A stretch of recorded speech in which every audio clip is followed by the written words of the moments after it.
At Highland, we're all about celebrating little wins and little ways to innovate digital processes. There's no customer pain point too small for us to help with. Maybe that's why more than half of the Fortune 100 looks to Highland to connect their content and data, improve processes, and turn little efficiencies into big wins for their customers and clients. Highland, intelligent content solutions for innovators everywhere at highland.com. Save on your next oil change at O'Reilly Auto Parts. Choose Castrol Edge Full Synthetic Motor Oil to provide maximum performance and protection for your engine. Get a $15 gift card after rebate when you buy 5 quarts of Castrol Edge for $34.95. Plus 2 times O Rewards points. Offer valid in-store and online at O'ReillyAuto.com. O'Reilly Auto Parts. Now, The Hunt Palmer Show. Yes! I feel like I've been waiting for this my entire life. You're listening to The Hunt Palmer Show on 104.5 ESPN Baton Rouge. Jolly good fun. Jolly good. Locking down the middle of the day. America's favorite daytime fun show. Live from the Mercedes-Benz of Baton Rouge studio. This is Hunt Palmer.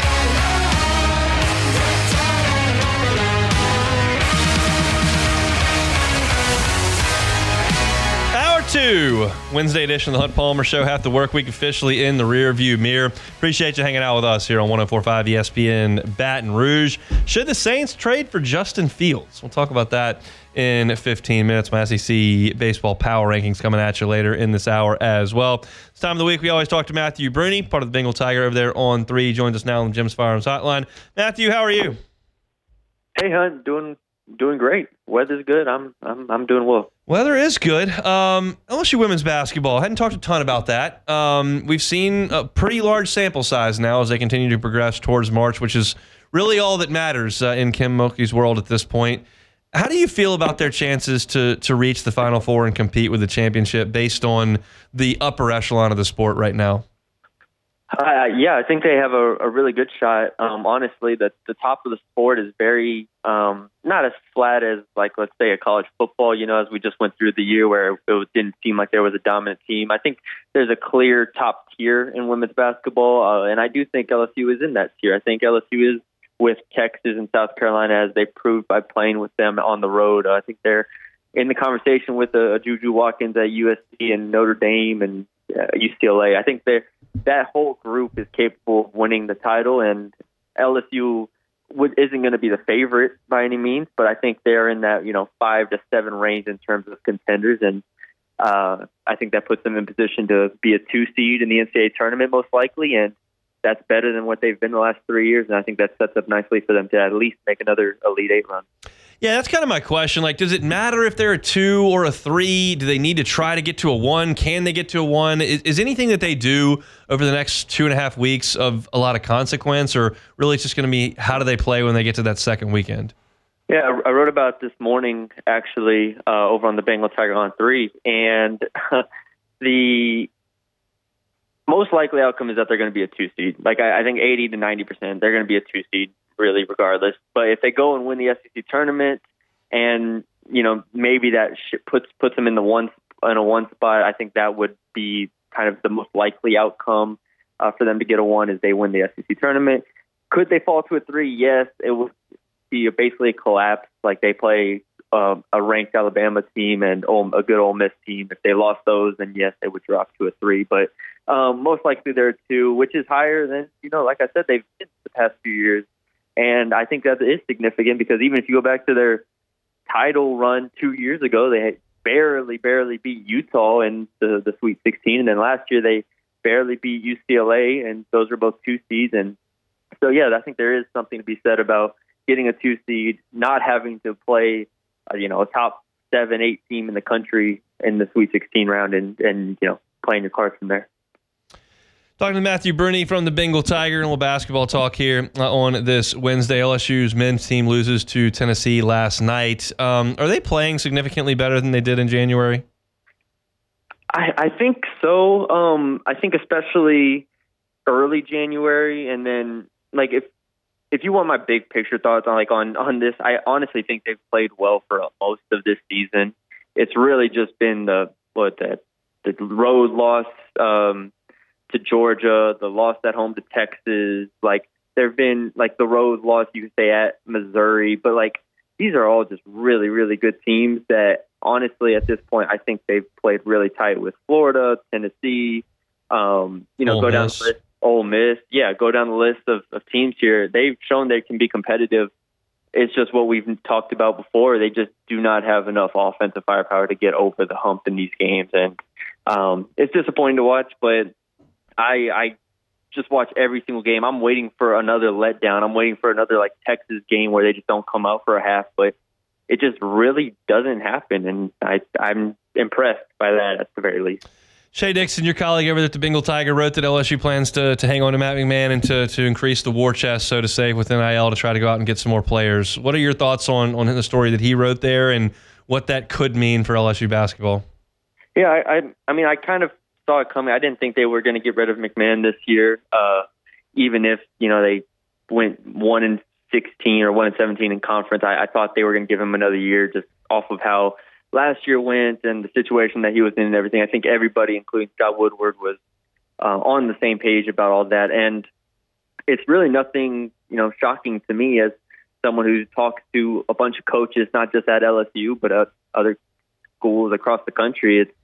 LSU is in a position that, it's going to lend itself to be at the bottom of the SEC. I mean, you look at how we've talked about 100 times, the Christine X situation, where Christine X is about to get paid more than what LSU's entire roster is getting paid this season. I mean, it's just kind of the situation LSU is in. So I think the only hope, and even if you don't believe Matt McMahon is the right man for the job, he still, the investment of this basketball program will go far beyond Matt McMahon. If he can't get it done next year, then he'll be out. If he does get it done, then you're back, as a top 30 program in the country. But I think either way, whether it's with McMahon or without McMahon, LSU had to make this investment and this push to be serious about college basketball or men's college basketball, because ultimately the results are what you put into it.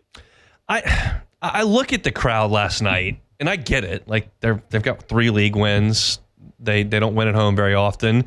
But it's the number 5 team in the country coming in, and that place is half empty. And I just wonder, like, how fixable that is by throwing a couple $1 million at it. Do you think that it is? I think there is something to say if they were, if they had 8 wins or if they were 7-7 or something like that. I do think hosting one of the top teams, because, I mean, if they're 7-7 and we're talking about a fringe top 25 team in the country in this conference, I think people have, rightfully so, became apathetic to it, especially with baseball starting up, which is great, and spring football on the way, and so on and so forth. People have started to move on.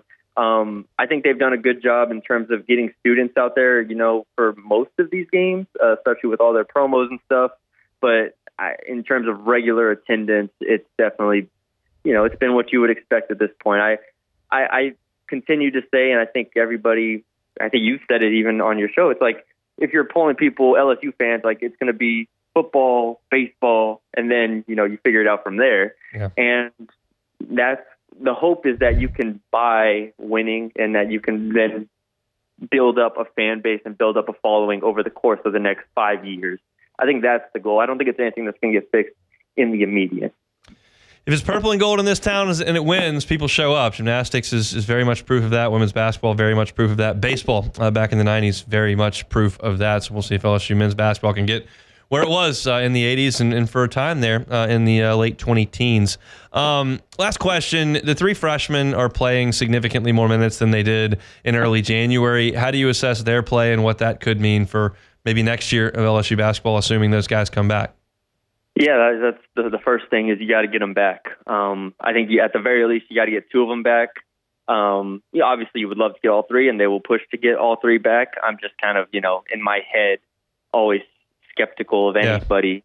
Yeah. All these players from around the country and whatnot. But ideally, if you get 2 of those 3 back, I don't care, honestly, who the 2 of the 3 are. I would love Robert Miller or Victorious or Curtis. I think all of them have a very, very high trajectory in terms of their career paths and just what they're going to be. I think they all have translatable skills as they continue to improve. Curtis Givens, Even though he's not shooting the ball great this year, I think there's potential with three-point shooting to take a step forward. He has the size. He's 6'3 plus and a good athlete. Victorious, evidence of last night, is an incredible scorer, incredible field, does that against the number one defense in the country. Just a smooth player. And then Rob Miller has, the past month, been the best big on this team, which is kind of crazy to say, but that's just kind of the situation they're in. And even though it is kind of up and down for him in terms of usage and production, and at the very least, you see the tools, you see the length, you see the game is slowing down for him. And with that being the case, I have a really, really, high expectations for him moving forward. So yeah, of those three, if you can keep two of them, I think it's a huge success. If you can keep all three of them, it would be a massive, massive win for McMahon. You want your LSU team coverage, you want your recruiting coverage, you can find it all at the Bengal Tiger, part of the On3 team. Matthew Brune with us every single Wednesday. We appreciate the time, man. Yes, sir. Thanks for having me, Hunt. He is Matthew Brune. All right, there's a lot going on with the New Orleans Saints in the news right now as the combine's heating up. There are conversations left and right, reports coming out. Mickey Loomis spoke with the media, and quarterback is kind of the biggest topic for the Saints at this point now that the coaching staff is filled out. Is Derek Carr coming back? Could they get Justin Fields? What's the possibility there? We'll talk about all of it coming up next. The Hunt Palmer Show. This is the Hunt Palmer Show on 104.5 ESPN, Baton Rouge.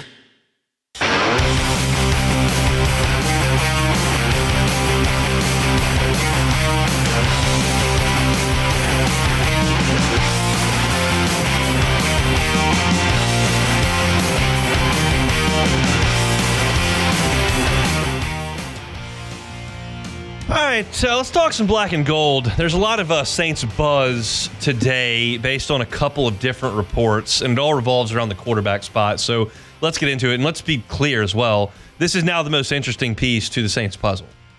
We know that the executive team has been kept in place. We know they've got a new head coach. He's filled out his staff.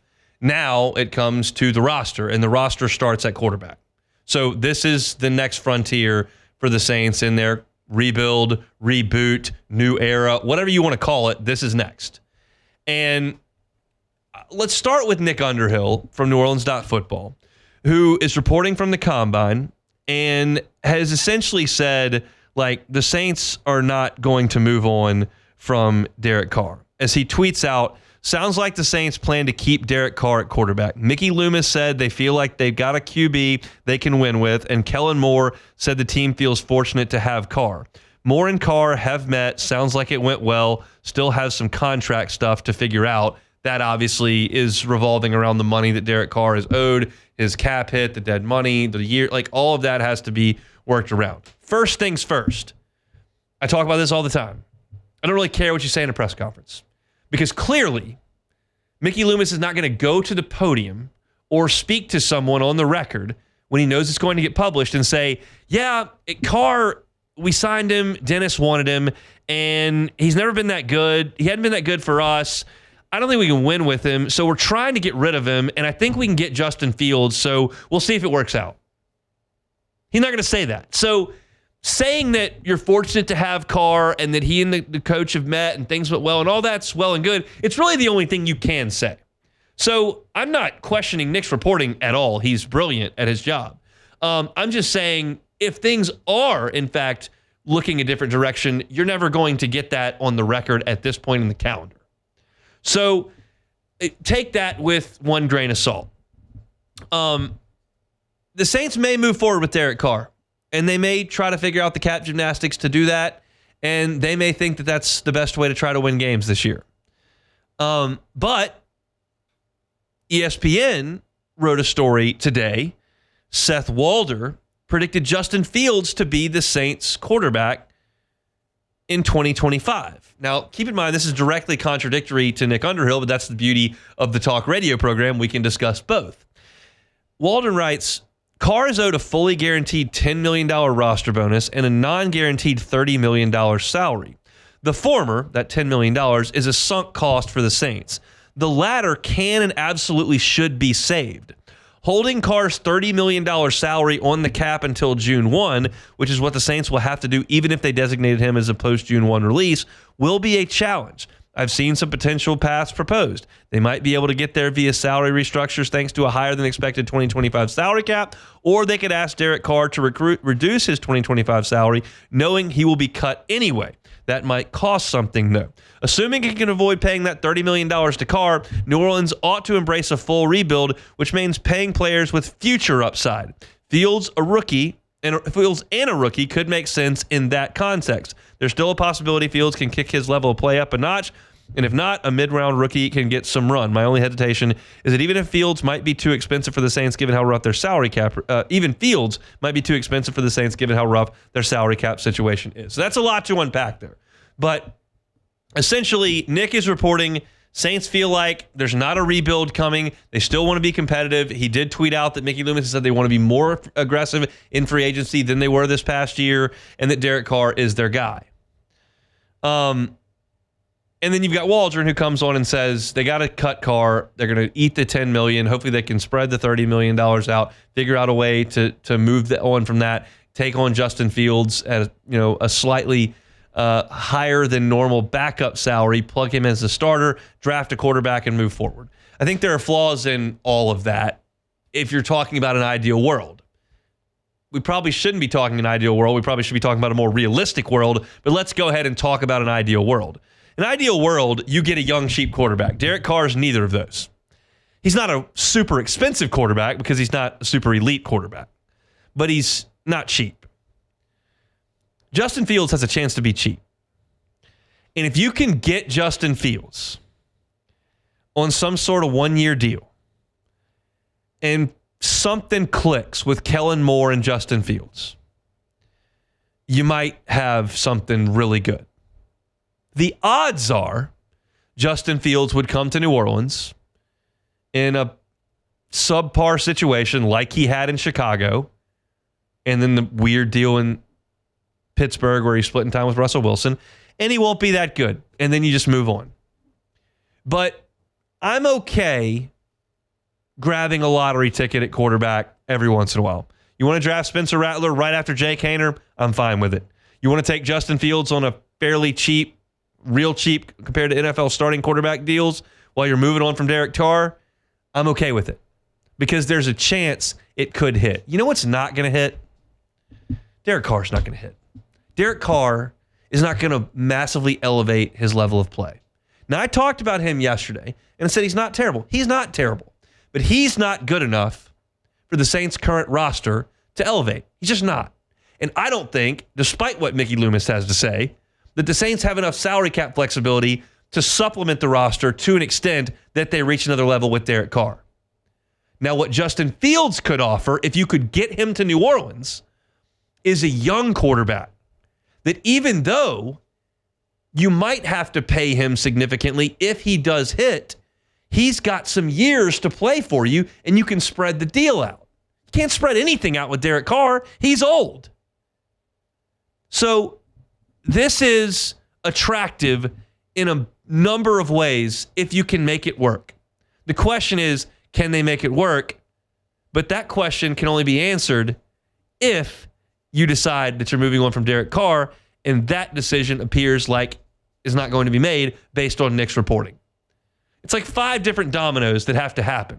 And the first one that has to fall is the Saints deciding to move on from Derek Carr. If Derek Carr is not being moved on from, you don't talk about Justin Fields. You don't talk about the draft. None of those dominoes fall. You have your quarterback, and it sounds like the Saints want to just push off the dock from there. I think that is a big mistake. But you already know that. I was clinging, and still am to a degree, clinging to some hope that the New Orleans Saints have realized the error in their ways. That they realize that their situation right now stinks. Comparatively speaking, with the rest of the league, the age of your roster, the talent of your roster, the amount of games that you win, and your salary cap situation, all jumbled together stinks. And if you can't realize that, there's no chance you can move forward. None. Zero. And I'm clinging to hope that they do realize that. And that's why they didn't spend a lot of money in this past offseason. And I hope they won't spend a ton of money this offseason. And I hope they move on from Derek Carr, even if it means eating into your cap for a player that's not going to be productive to you, because you know that the cap situation this year doesn't ultimately matter because you're not going to win and you need to shed more cash and you need to get out from under this avalanche of garbage debt. I'm hopeful they're realizing it. What they say at the microphone suggests they don't, but that's just words. I need to see actions. We'll see what they do in free agency. If they start adding 29-year-old players on 3-year deals, you'll know they haven't learned. If they take a couple of lower-level guys here and there on 1-year deals, even if they keep Derek Carr, I'll still cling to some hope. But ultimately, if they can make the decision to move on from the quarterback and try someone young who, even if they flop, is only on a short-term deal for a not significant amount of money and may just put you toward the top of next year's draft. This is an organization that has never once shown an appetite to do that. Not once. Still haven't. But I'm hopeful they may try. And it sounds like the folks at ESPN think there's a reasonable shot at that. Now, whether or not that's Justin Fields' agent trying to drum some things up, whether that's an editor that's just looking for clicks on the internet, I don't know. This is a time of year where you kind of just don't take much of anything as gospel. People are up there in Indianapolis. They're eating the shrimp cocktails at St. Elmo's. They're chatting. They're having bourbon on the rocks, and there's stuff flying around in the bar or the hotel lobby, and what's true, what's not, what do people really mean, what's leverage, what's smokescreen. You don't know. We'll know once this draft boils over and the free agency starts to slow down. But I'm clinging to hope that the Saints try to make a move that's not for the 2025 Saints. Every single time the Saints make a move, it feels like it's for that upcoming team. What was once a good idea now stinks. Don't do it.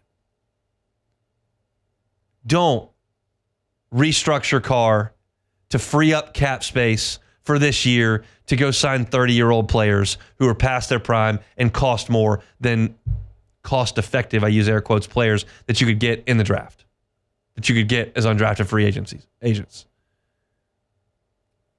My hope is fleeting, but I still cling to just a little bit of it, that there might be a new leg turned over. And look, I'm looking at ESPN that thinks there's a possibility of it. Put me in the camp squarely that says Justin Fields is absolutely worth a chance, because if it doesn't work out, you don't lose anything. That's where I stand on this entire Saints situation. I want to know where you stand. You can check out our Saints content on YouTube, Hunt on Saints. Always appreciate comments on those YouTube streams as well. Crossed over the 3,000 subscriber mark earlier this week, so really appreciate you all for locking us in. Hunt on Saints on YouTube. You can also find that wherever you find your podcasts. We appreciate your participation each and every day. Step aside when we come back. SEC Baseball Power Rankings on the Hunt Palmer Show. The Hunt Palmer Show. Genesis of Baton Rouge, genesisofbatonrouge.com is that website. Every single car, every single model on the line was given the IIHA top safety pick. Some of them were top safety picks plus. You can rest assured when you get behind the wheel of a Genesis that you're going to be in one of the safest vehicles on the road. It's not me saying that. It's the IIHA safety picks. And it's not just this one vehicle they designed for safety. All of them. Every model on the line, from the entry level to the highest end, all of them. They take safety very, very seriously at Genesis. But once you get behind the wheel, it's not the safety that becomes so obvious. It's how stylish the cars are, how comfortable they are, all the bells and whistles that are there.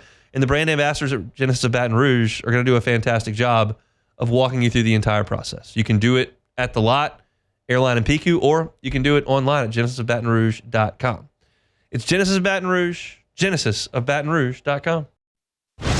You're listening to The Hunt Palmer Show on 104.5 ESPN, Baton Rouge.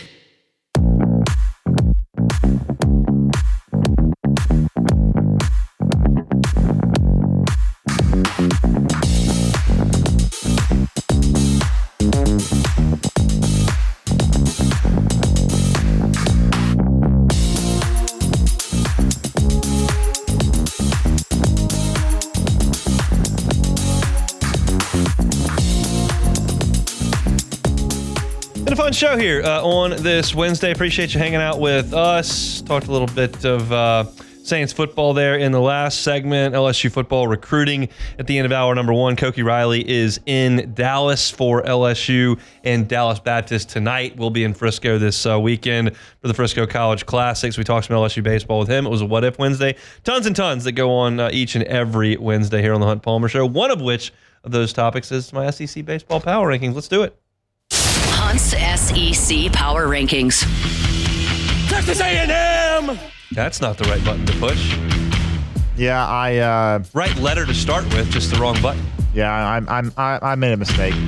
The Tennessee Volunteers. I made a mistake, he says. Texas A&M was first last week. They're not this week. Tennessee is. They're hitting for a ton of power as usual. They played a bad schedule. Hofstra and Samford aren't great, but Liam Doyle, who was at Ole Miss last year, is at Tennessee this year as their ace. Listen to these numbers: 10 1/3 innings, 25 strikeouts and 1 walk. He has struck out 25 of the 33 hitters he's faced on the season. That's a 78% strikeout rate. That's pretty good. The Vols, I think, are super talented. I think that's a really good team, and I've got them at the top. The Florida Gators. We'll learn more about Florida this weekend. They've got Miami. I've been impressed with Liam Peterson at the front of their rotation. 10 innings, no runs. He has struck out 16 and walked 3. He was a big time draft risk out of high school. The Gators got him to campus. He was one of the few freshman starters in the SEC last year. He's a sophomore now. He's a true ace. I like the way he's throwing it. And Florida's 8-0 to this point, so I've got them at number 2. The LSU Tigers. Got LSU up at number 3. A&M falling from 1 to 4. We'll get to that in a second. But I like LSU right now. I really believe in the pitching, and I think the hitting is going to come along. I think they're going to be solid. I'm not sure about their hitting, but I feel okay about it, and I think they're one of the best teams in the league, so I'll put LSU at 3. Texas A&M! I've got the Aggies down at 4 for a couple of reasons. They did lose to Cal Poly on Sunday. They did lose to Texas State on Tuesday. None of that is grossly concerning, but Gavin Grahovic missing the season is a big deal. If you missed that, he's their second best hitter, and he's out for the year. Jay Slavullet's not hitting. He's hitting .217. He will. Hayden Schott's not hitting. He's hitting .212. He will. But that A&M offense that was supposed to be the best in the country hadn't really shown up yet. So I've got a little bit of a question about A&M right now. I think they're good. They're not the best team in the league today. The Arkansas Razorbacks. Hogs are doing what the Hogs do. They're playing low-scoring games. They scored 3 runs in a win against Washington State. They scored 2 runs in a loss to Kansas State. Scored 2 runs in a win over TCU. Gabe Gackel's awesome. Root is fantastic as a number 2. They can really pitch. But they've got 2 guys hitting right now, and they're brothers, the Eloy brothers. Everybody else is kind of struggling. They've got to get the bats going, and I think A&M will because they've got a track record. Arkansas doesn't, so they pitched it and not hit for a couple of years now. They got to find out a way to get the offense cooking in Fayetteville, but I got them at number 5. The Mississippi State Bulldogs. They've swept both weekends, and they've lost midweek games to Southern Miss and Troy, but I do like Mississippi State on the weekends, and that starts with Pico Cone. He's their Friday guy. Wiry left-hander, thrown 11 1/3 innings, struck out 22 without a walk thus far.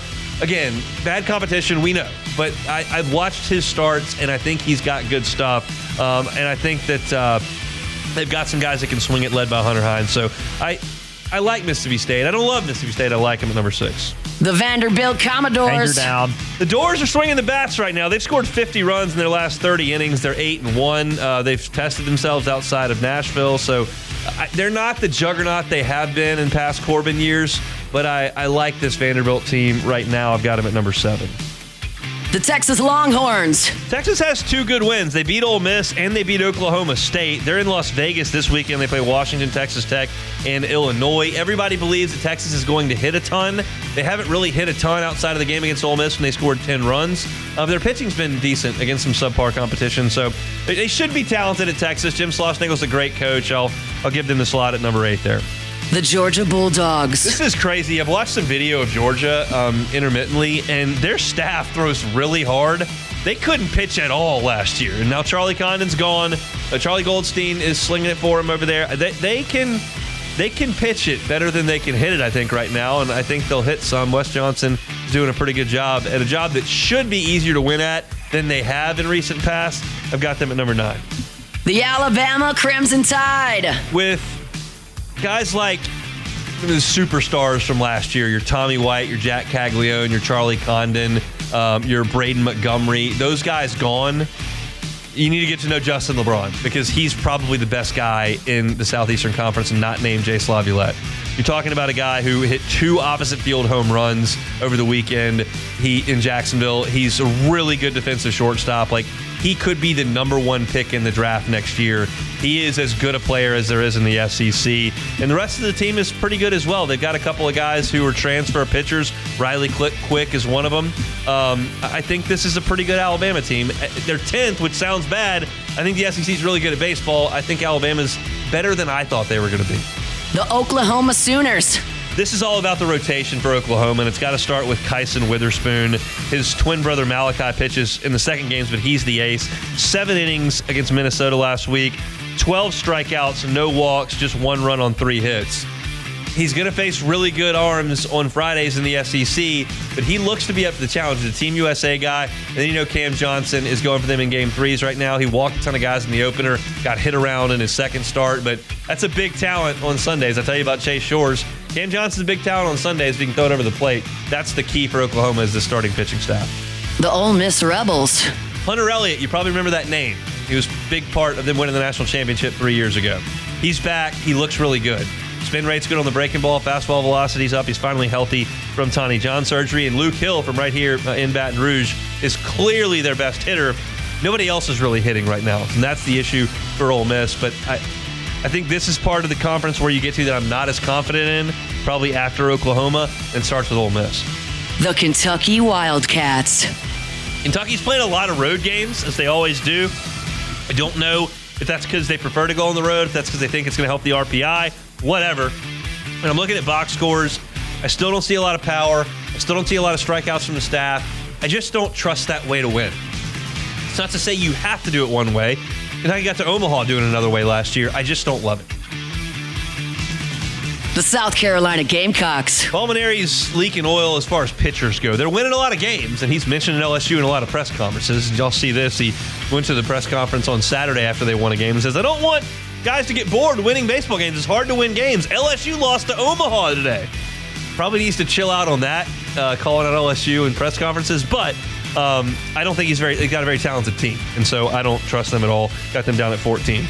The Auburn Tigers. Cade Fisher didn't pitch this past weekend for Auburn. He's supposed to be their Friday guy. He didn't get him back in the fold and get him pitching well. He didn't pitch well last year at Florida. I do like the lineup at Auburn. Ike Irish can really hit. Cooper McMurray can really hit. I think there's some bats, but I don't think that the talent level is great at Auburn, so I've got them down at number 15. The Missouri Tigers. And number 16 is Missouri. That's just where they're going to live the rest of the season. They're losing to MEAC schools. They're playing SWAC schools close. They're getting blown out by Penn State. They're clearly the worst team in the league. They're really in a league of their own at this point. I think that I could make a strong case for the first 15 teams if I want to talk about upside or what could go right so those teams could make a push and be NCAA tournament teams. I can't do anything to justify Missouri at all. They're just bad. And so that's who LSU will see in 2 weeks at the box, and they need to win a lot of games when they play them. So that's your SEC power rankings. Tennessee, Florida, LSU, 1, 2, 3. A&M, Arkansas, Ole Miss at 4, 5, 6. 7, 8, 9 is Vanderbilt, Texas, and Georgia. Alabama comes in at 10th. Oklahoma at 11. Ole Miss at 12. Kentucky at 13. South Carolina at 14. Auburn at 15. And the Missouri Tigers bringing up the rear at number 16. So those are your SEC power rankings here on this Wednesday. Tell you what we'll do. We'll take a quick timeout. When we come back, we'll talk a little bit more Saints. I saw a cool story talking about what the Saints may be able to do in free agency as well as the draft, and it's all addressing one position group on the field. So we'll talk about that, then we'll do some Take It or Leave It on this Wednesday edition of The Hunt Palmer Show. The Hunt Palmer Show. Audio Video Security Solutions, AVSSLA.com is that website. Mitchell Fisher and his team, happy to help you with the whole home audio, happy to help you with your surround sound and your home entertainment system. Make your place the place to watch the big games. Maybe coming up in the fall. If you're a big football fan, want to have some watch parties for LSU and the Saints coming up in the fall, but not super confident in the ability of your home to entertain, Well, let Mitchell Fisher and his team come help you with that. They can supply a television, hang it for you. They can supply the speakers and the surround sound. They can get up in the attic and wire it into the roof, especially if you're building a home in the near future and you like to get out in front of some of these amenities in your home. Mitchell Fisher and the team at AVSS are happy to help you with that on the front end. I give you Mitchell's cell phone number every single day. There's no better way to get in touch with a company than to give the owner a call on his cell phone. And his cell phone's 225-439-7920. Again, it's 225-439-7920. Give Mitchell a call. Tell him what you want to do. He'll come out, give you a consultation. You'll look around, and they'll get you taken care of. And I can promise you this from our experience in the Palmer House, the installation is going to go smoothly. The customer service after the installation has been phenomenal for us with audio, video, security solutions. You can find them on Instagram at AVSS_BR. And, of course, you can find them online at AVSSLA.com. This is the Hunt Palmer Show on 104.5 ESPN, Baton Rouge.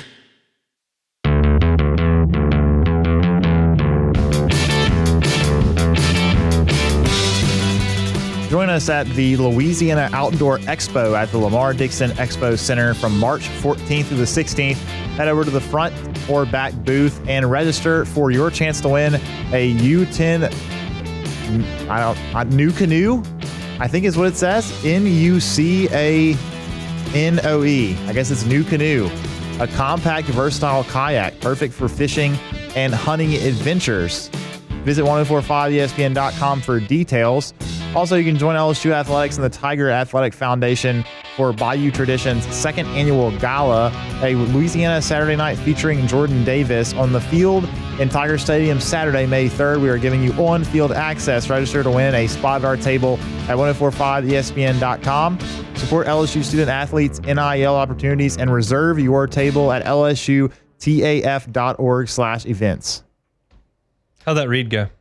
Well, the second one was fine. The first one, I just saw the word and was just not sure. I'd never seen it before. It's obviously a brand, so it's not a real word. It's just the name of the brand came up with. So I struggled with that a little bit. You're not an outdoorsman? I actually am, but I've never heard of this before. I've never heard of a U10 new canoe before, but apparently it's a versatile kayak, perfect for fishing and hunting. Have you been kayaking? I have. Where? The Buffalo River in Arkansas, actually. It's a really nice area. Did you ever fear for your safety?